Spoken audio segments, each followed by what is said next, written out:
क्या आप सोच सकते हैं कि 2026 में भी दुनिया के कई हिस्सों में महिलाओं को सुंदर दिखने के लिए दर्दनाक परंपराओं से गुजरना पड़ता है। हम एक ऐसे समय में जी रहे हैं जहां आर्टिफिशियल इंटेलिजेंस, स्पेस टेक्नोलॉजी और सुपर एडवांस मेडिकल साइंस मौजूद है। लेकिन इसके बावजूद कुछ समाजों में आज भी ऐसी परंपरा है जो महिलाओं के शरीर पर गहरा असर डालती है। कहीं लड़कियों के शरीर के विकास को रोकने के लिए गर्म पत्थरों का इस्तेमाल किया जाता है, तो कहीं छोटी उम्र में ही गले में भारी धातु की रिंग्स पहनाई जाती है ताकि गर्दन लंबी दिखाई दे। आज की इस वीडियो में हम बात करेंगे दुनिया के कुछ ऐसे ब्यूटी रिचुअल्स के बारे में जो आज भी मौजूद है और जिनके पीछे की सच्चाई शायद आपने पहले कभी नहीं सुनी होगी।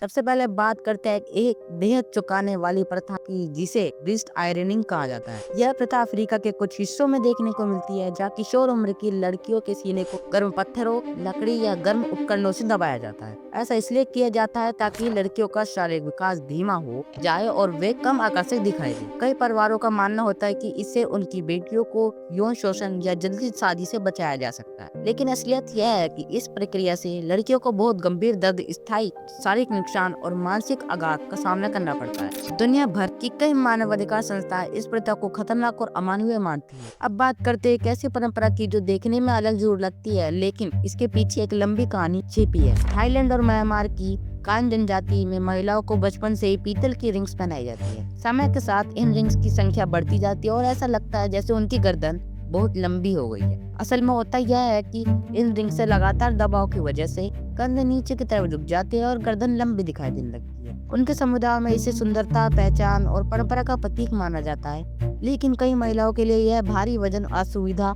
और शारीरिक प्रतिबंध जैसा अनुभव भी बन जाती है। अब चलते हैं इथियोपिया की मुर्सी जनजाति की तरफ, जहाँ एक और अनोखी परंपरा देखने को मिलती है जिसे लिप प्लेट्स कहा जाता है। इस परंपरा में लड़कियों के निचले होठ में एक छेद किया जाता है और धीरे धीरे उसमें मिट्टी या लकड़ी की बड़ी प्लेट पहनाई जाती है। समय के साथ उस प्लेट का आकार भी बड़ा होता जाता है। उनके समाज में इसे सामाजिक सम्मान और विवाह से जुड़ी परंपरा माना जाता है, लेकिन आधुनिक दुनिया में इसे लेकर काफी बहस होती है क्योंकि यह प्रक्रिया काफी दर्दनाक और कठिन हो सकती है। इन सभी परंपराओं को समझना आसान नहीं है क्योंकि कुछ लोगों के लिए संस्कृति और पहचान का हिस्सा है, जबकि कई लोगों के लिए ये दर्द और सामाजिक दबाव का प्रतीक भी है। आज जब दुनिया टेक्नोलॉजी और आधुनिक सोच की तरफ तेजी से बढ़ रही है, तब भी कुछ जगहों पर सुंदरता की परिभाषा अभी भी शारीरिक दर्द और त्याग से जुड़ी हुई है। शायद अब समय आ गया है कि हम सुंदरता को दर्द से नहीं बल्कि आत्मविश्वास, स्वतंत्रता और स्वास्थ्य से जोड़कर देखें। अगर आपको ऐसी दुनिया के अनसुने सच, टेक्नोलॉजी और फ्यूचर से जुड़े दिलचस्प विषयों के बारे में जानना पसंद है तो tags of future frame tag को जरूर सब्सक्राइब करें, क्योंकि यहाँ हम लाते हैं ऐसी कहानियाँ और तथ्य जो आपको सोचने पर मजबूर कर देते हैं।